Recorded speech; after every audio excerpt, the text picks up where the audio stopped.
Mum pointed out the article and you laughed. I do not have motor neuron disease.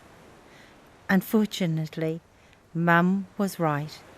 You were given 6 months to get your life into order. You asked me to tell your son Robbie of your terminal condition. I never told you how Robbie broke into a sweat, red in the face as he asked, "Why, Dad, how long does he have to live?"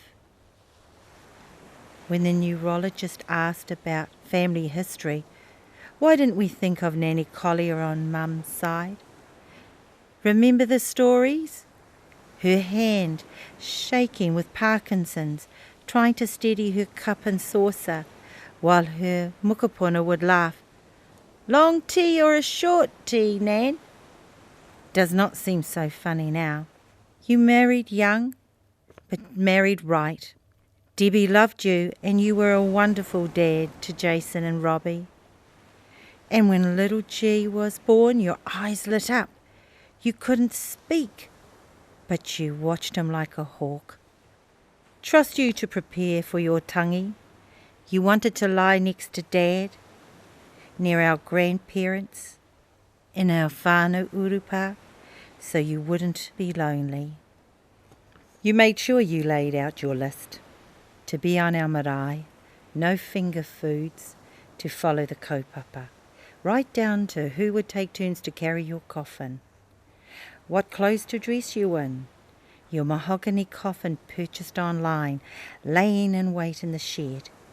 What music to be played at the urupa, Bob Marley to the end, bro. Don't worry about a thing, 'cause every little thing is gonna be all right. My dear sweet brother, it was a great send-off. Every little thing was all right. Ka pai.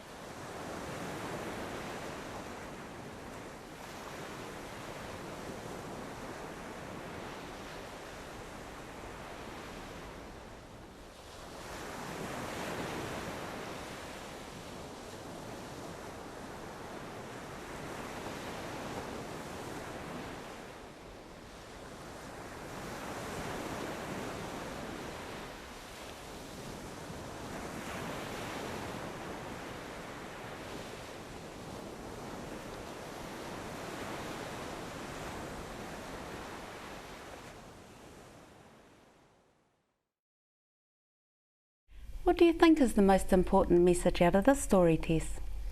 Well, George certainly was an independent man, an independent thinker, surrounded by loving whanau. I think what the story shows us is the diversity of Māori. George actually, although he was unwell, he worked out exactly what he wanted to have happen for him at the end of his life, particularly around his tangihana. And so he went and organised getting his coffin, and he told the whānau what he wanted to eat and what music he wanted, and you know which ancestral land he wanted to be taken to, and all of that kind of thing, and who he wanted to lie next to. And this really shows that he was loving his whānau. He was preparing them for his dying, and he was assisting them in planning and putting things in place, and I think that's awesome. So what can health professionals learn from this story? I think health professionals can really appreciate and understand that we are diverse. There are those amongst us who are very, very traditional. George's story really shows a wonderful blending of the traditional and the contemporary, because for a lot of our Māori whānau, we don't have a need to organise our tangihana because we know it's going to be taken care of. Our tangi rituals have been there for hundreds of years. Nothing's changed. They're still the same. And here we have a young man that's actually able to make his own decisions and empower his whānau. And I think if health professionals really understand and appreciate that actually we come in all shapes and sizes, our whānau, and we have the traditional and we also have the diverse, and just assist us and support us to achieve what we want at the end of our lives.